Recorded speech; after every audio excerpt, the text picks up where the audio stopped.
On Larry King Now, meet Randi Zuckerberg, the former Facebook executive, on venturing out on her own. It's so important to get more young women into engineering, and you're not going to do it by forcing them to take engineering or computer science in school. You're going to do it by making tech cool in pop culture. All of us both love and are addicted to tech, but also sometimes how it makes us want to rip our hair out of our head. Now the question is, how do we have children using tech in productive ways instead of destructive ways? On her famous brother. What did you make of the movie? As someone related to the main character, there were definitely a few moments where I thought, gosh, that's not real, that's Hollywood. Good. That's all next on Larry King Now.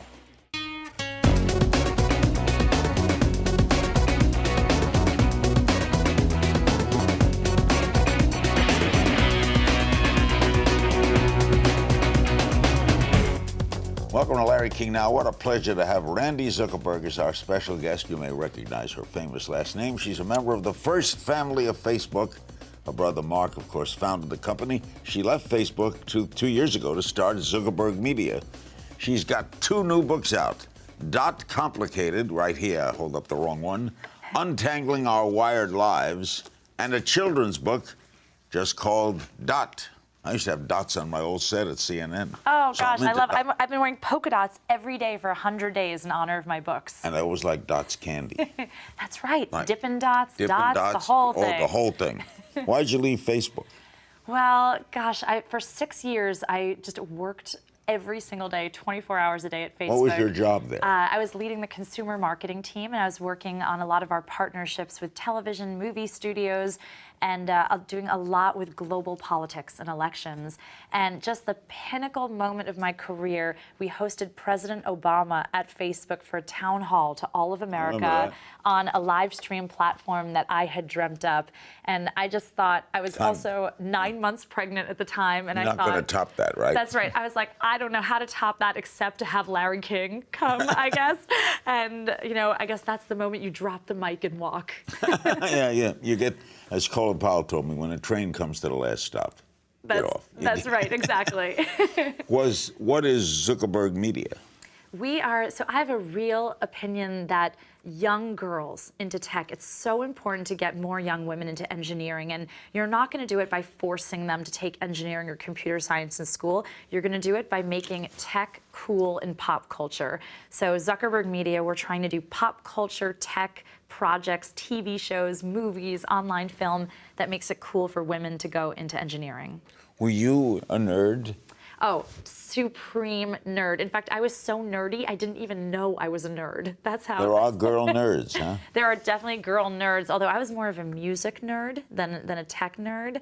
I actually was into opera when I was young. That's how nerdy I was. That was nerdy. I see it. So but my brother and I used to play video games all the time. And when your brother was thinking about all this, what did you think when he was thinking about this? Well, first of all, I had just moved to New York City, landed my dream job at Ogilvy and Mather Advertising Agency. So I was 22 and single in New York City. So I interviewed Ogilvy. Oh, wow. Years ago. What an amazing man. Oh, amazing. But the last thing on my mind was thinking about my brother starting a project in his dorm room. But it was, once it started to get traction, I flew out to visit him in California and was just blown away by what he was creating and the passion that the team had for it. What did you make of the movie? I have two answers for that question. What are they? One, as a marketer for Facebook, which the movie was amazing. I mean, it really opened Facebook up to such a new, broad audience, and it was actually, I thought, great cinema. On the other hand, as someone related to the main character, there were definitely a few moments where I thought, gosh, that's not real, that's Hollywood. And, you know, I wish that they portrayed him more like he is in real life. But I did think it was a beautiful movie. What was brilliant in that movie was the editing. The depositions going back and forth, the cutting was terrific. Yeah, and I mean, what else could you wish for in a small startup to have, you know, such a blockbuster Kevin Spacey movie about your company? It's really amazing. Okay, what is Dot Complicated?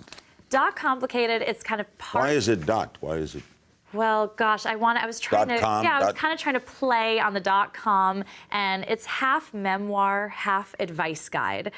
So the memoir part, it's really about my own very complicated relationship with technology. I came to Silicon Valley as an outsider. Silicon Valley can be a challenging place to be a woman.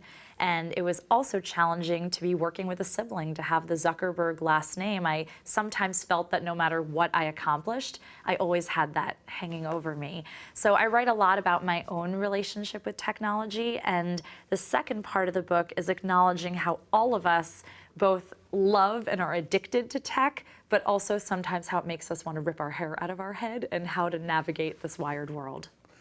You're the oldest? I am. I am the Zuckerbergs, oldest. right? Yes. And where four is of your us. brother? He is second oldest, and then we have two sisters also. So there's 3 girls. Yes. What do the younger girls do? My youngest sister works at Google, and my middle sister is getting her PhD in classics. So clearly. Is she the non-nerd? Oh gosh, well, I don't know. She's like a classics nerd. That's a whole different variety of nerd. What did Dad do? He was a dentist and a dental nerd. A dental nerd, but he always had the latest, craziest gadgets. Oh, really? I remember, like, he would always have the computer that could swap our smiles for each other before any of the other dentists had it. So he was definitely very entrepreneurial, even for a doctor. I had Bill Gates and his father on together, and Oh, how fun. his father yelled at him when he quit Harvard. He said, "You're nuts." You know, they have a saying at Harvard. When I showed up on the first day, they said, if you make it through Harvard, you'll be very successful. If you drop out, you will be successful beyond your wildest dreams. In the book, you say technology and social media complicated our lives.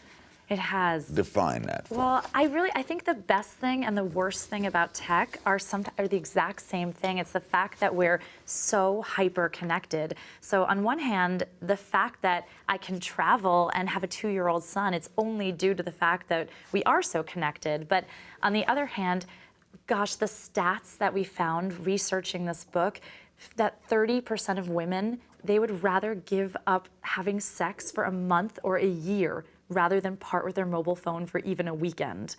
50% of the people that we talk to would rather go to prison for a night than deactivate their social media accounts. So that is what a complicated relationship Sounds like we you're have. talking about my wife. You know, I never jumped into that. Yeah, it's interesting because there's all these studies that show that you have kind of dopamine bursts in your brain when you get an email or a text, such that it's addictive the way cocaine is addictive. And why are people constantly doing it? See, it is an addiction. That's right. That's why people text and drive. They'll literally risk their own lives. Well, that's a great. Because that's a great minus. Is it curable? I think it is. I mean, before I started writing this book, I wouldn't have thought that tech addiction was even a thing. I would have laughed, but I truly believe it is a real thing. They're treating children as young as 4 years old in some parts of the world for tech and video gaming addiction. And I think it's really important that starting now we become a lot more mindful about how we use these devices. More with the amazing Randi Zuckerberg about her relationship with her famous brother and more when we come back. She's Randi Zuckerberg. The book is Complicated, Untangling Our Wired Lives. That's for men and women, right? That's right. And we'll talk about that children's book in a minute. Do you think this hinders how we communicate with each other? I know about texting and driving, all the rest. How about, for example, texting to me? I like the sound of voices. I do. I like the face-to-face communication too. Now, I do think, there's definitely wonderful positives to this technology. My son, for example, is in touch with his great-grandparents who live across the world from him in South Africa. So that would never have been possible without this technology. It allows us to just keep in touch with so many people. At the same time, though, I think you're right. I think sometimes because we're stuck behind a screen, it gets in the way of our relationships with the people right next to us that we love the most. Where do you think it's going? Well, I definitely think Everything's going increasingly mobile. I think we'll soon see a day when we're not even on computers at all, that everything's done completely mobile. And I'm really interested in looking at things like Google Glass, where, yeah, it actually glasses that can take video, that you can surf the internet. So that's not far away, right? It's not, no. I mean, I think they're talking that it's going to be out in the consumer marketplace within a year. So that is interesting to me, because I feel eye contact is the last remaining sign that you have someone's undivided attention. People like your brother, who can be called an inventor, is he working on these things, or is he content with the success of Facebook? I think everyone is in Silicon Valley. It's really easy and exciting to get caught up in working on the things. Self-driving cars is something that everyone's talking about a lot, which actually, since we were talking about texting and driving, could be a step to saving us from ourselves. But lots of really exciting innovation in healthcare and education, too. You said you have a bullseye on your back by being a Zuckerberg, meaning what? Definitely. Well, I think I almost had a double bullseye on my back. First, for being a woman, you could count on your hands the amount of really prominent women in Silicon Valley when I first moved out there. And second of all, having the last name Zuckerberg, I felt that I was almost thrust into the spotlight way earlier than I was ready for or appropriate, just because there was such a spotlight on my brother. And knowing what I know now, there were probably a lot of things I would have done differently in my career had I known I had that spotlight. Who should read this book? Gosh, well, I think it's such a broad audience. I think anyone who is parenting today in the digital world, I think anyone who is thinking about a career change or juggling social media and wired life in their career, and even people who are in college who are just thinking about this starting off. I try to talk about dating in the wired world, career, family, love, try to cross the whole gamut. Can you fight it, or is it Quixote swinging at windmills? I don't think you can fight it. I think the train has left the station, and especially I talk to a lot of parents who say, keep kids off tech, no tech for children. Unfortunately, like you said, I think that's gone. I think that it's here to stay. So now the question is, how do we have children using tech in productive ways instead of destructive ways? Because children are... They're, 1 year old. My son even is swiping iPads and iPhones. Even a picture frame he'll go up to and swipe. If your son got the genes of you and your siblings and your dentist. That's right. And Who knows what he'll do? Now, he might go berserk, though. Right? That's right. Too much creative energy going on in there. But we'll see. He can do anything he wants. Here's a danger, though. My son's 14, and he had a girlfriend for 3 months. Well, they never were together. No. They broke always up texting, They right? texted and broke up texting. Yeah, in fact, I think something like 30% of teenagers today will be broken up with via text message. It's also a great way to cop out, right? It is a great way to cop out. Actually, there's a really interesting study that I read recently that said the way you can tell that someone's about to have a divorce is they suddenly get very lovey-dovey publicly on Facebook, and that it almost inevitably is always leading to a breakup. This is worldwide. Is there any place in the world it's not a phenomenon? Gosh, I think there are all over Africa? There are even... U.S., I think, is one of the least mobile-savvy countries out there. Really? You go to Asia, and they're using their phones as their subway cards, their metro cards. They pay for everything. You go to a supermarket or a Starbucks, you pay with your phone. So in some ways, even as advanced as we think we are, we still have a lot of catch-up to do to other parts of the world. Is money disappearing? Interesting. I haven't really followed the Bitcoin debate and what's going on there, but it's pretty fascinating when you think of these new types of currency exchanges. What does your husband do? He's in education tech. So it's very incestuous working in tech. We actually met at Harvard. We didn't date there. We met up again in New York after we both moved there and started dating there. But it's your first baby? It is our first son, and just it's crazy to see how tech savvy he is. Coming up next, I want to talk about Dot for Children, and we'll talk about online privacy and parenting in the digital age.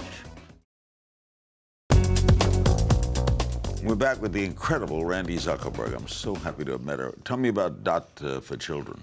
illustrated by Joe Berger. He's Oh terrific. gosh, he's a great illustrator. You know, I wanted to go for the modern day Eloise, but so I started off writing Dot Complicated, my kind of memoir advice guide for the modern world. And as I was doing it and talking to HarperCollins, I said, you know, has an author ever really released an adult and a children's book together on the same day on the same topic? And they said no, and I was like, well, then I want to be the first to do What that. does Dot do? Dot is a tech-savvy girl who is obsessed with her devices and learns to put them down and go play outside.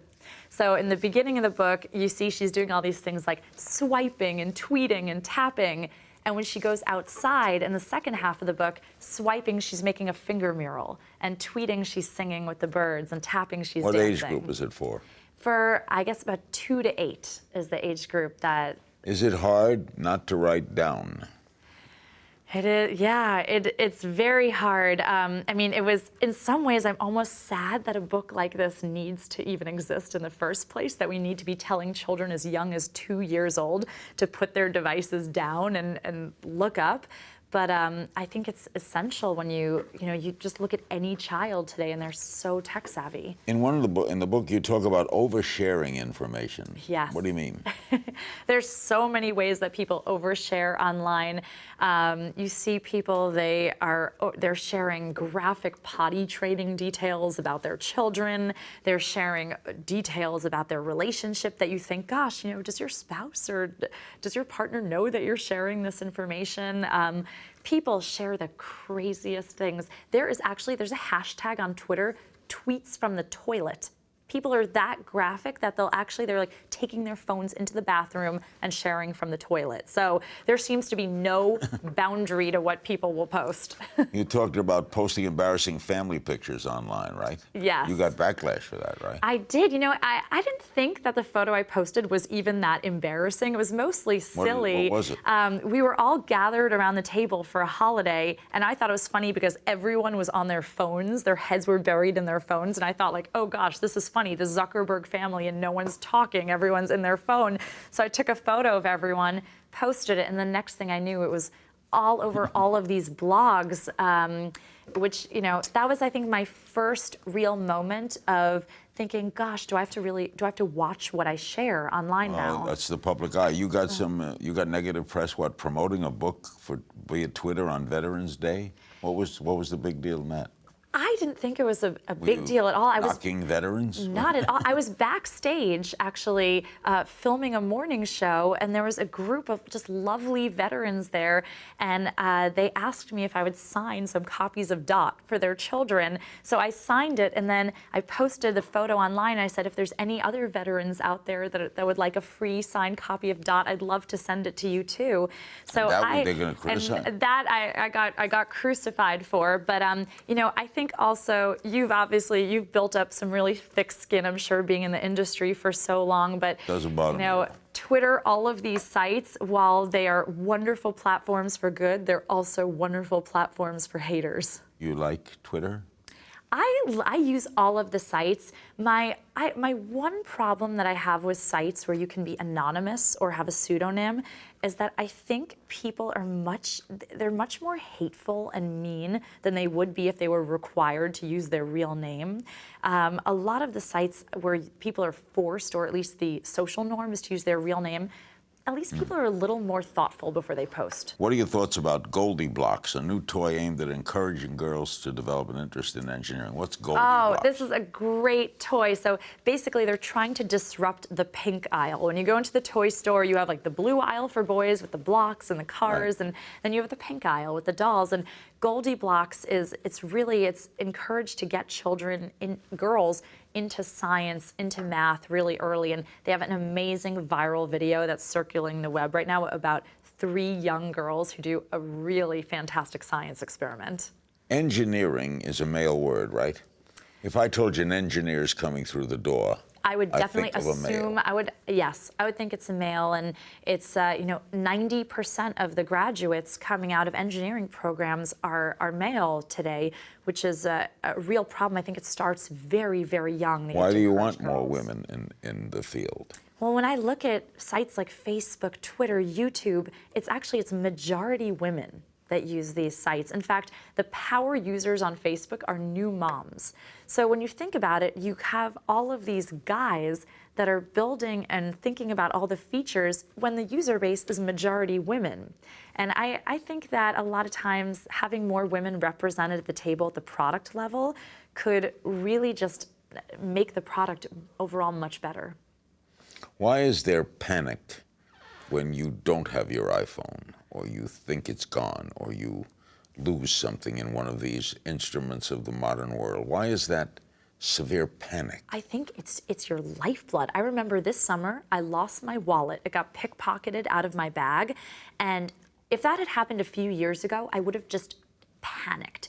But I remember my first reaction was, thank gosh they didn't get my phone. Like, take my wallet, like that's you. Anything in there is replaceable, but my phone, like, oh my gosh, thank goodness they didn't take that.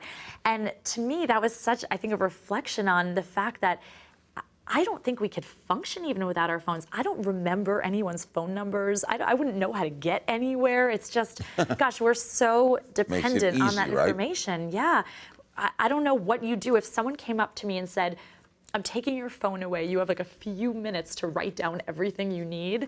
I think I'd panic. What is the message in DOT? Go outside? The message in DOT is really that there's a beautiful world when you look up from your devices. Now, the message is not to completely unplug. At the end of the book, you see Dot, and she's with her friends. Some of them, they're taking photos together. Some of them are just painting.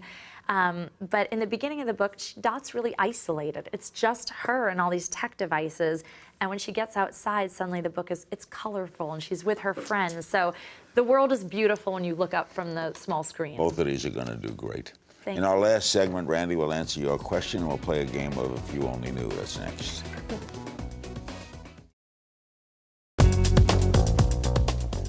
We're back with our remaining moments with Randi Zuckerberg. Want to do a lot more moments with her because she's a terrific guest. Thank you. What are some upcoming companies in Silicon Valley we should look at? I think that the health space is really, really interesting, and the education space. So I'm really interested in a lot of the sites that are taking online learning in a video way. Companies like Khan Academy, like Udacity, companies that are taking video learning and replacing the four-year college education system with an online degree. We have a couple social media questions for you. This is GG Charms tweets. What would you be doing if your brother had not founded Facebook? What do you think? Gosh, well, what would I love to do, or what would I probably be doing? My dream is sometime in my lifetime, I will sing on Broadway. That is my dream. You can sing? I like to think I can. I studied opera when I was younger. Oh, you can sing. And so that probably would have been the path. I actually was studying to be a cantor before I took a turn towards... the highest, that's That's right. There are a lot of female cantors now. I mean, gosh. We have few in Beverly Hills. That's right. And so that was really a dream of mine. Obviously, my life took a very different turn with technology, but who knows, maybe I'll still find myself back there. Concept Capital wants your opinion. Did Snapchat make a mistake turning down the $3 billion offer from Facebook? It's hard, you know. Well, you have to tell me what that is. Well, Snapchat is a service that messages vanish. So I could send you a message. As soon as you open it, a few seconds later, it vanishes. So and what is the purpose of that? Teenagers, they send each other little videos. They say, oh, we're going out to this restaurant tonight or this movie. Come meet us. There's also, you know. How does it make money? Well, that's the real question. Now, I know when Facebook turned down a $1 billion offer from Yahoo, everyone said, you guys are crazy. Why would you ever turn down $1 billion? And now look where we are today. But there's also a lot of companies that turn down $1 billion and don't get to where Facebook is today. What do you think? You think Snapchat should have taken it? You know, $3 billion? $3 billion is a lot of money for a site that doesn't have revenue coming in. But it's a very young company, and they young guys. Very young guys. They've very quickly attracted just millions and millions of users. So eventually, where will they make money? That's If the it magic disappears, how question. does my commercial disappear? Although there's a lot of companies in Silicon Valley that are raising huge valuations with no revenue. So who knows? Maybe revenue is you don't need it. I tell you what, I'd have taken it. Okay? I think I would have also. Play a little game of If You Only Knew. What's your favorite tech gadget? Oh gosh, I love the Fitbit. Is really, really cool. Proudest moment? Proudest moment? Hosting President Obama and reading Dot with my son at his preschool. Understand that. The top 3 websites you visit regularly?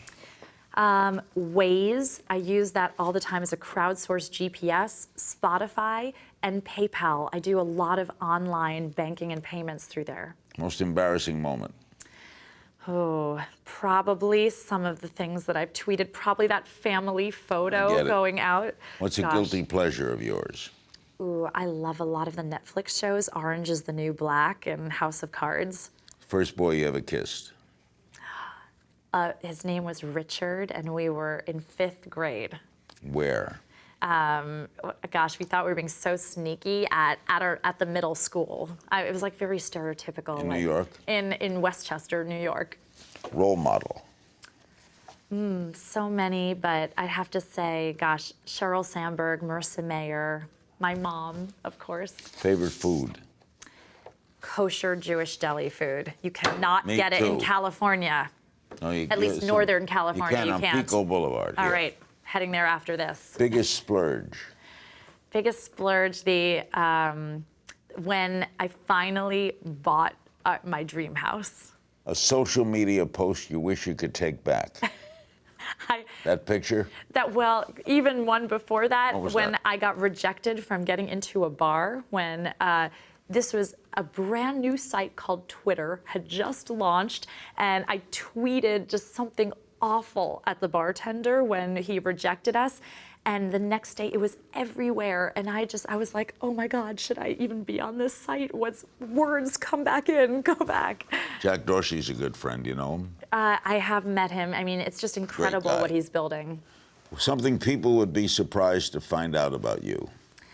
Probably that I studied opera. I think people would be pretty surprised. Where do you see yourself in 10 years? Hopefully, creating shows and entertainment that are inspiring young women in tech. You're a delight.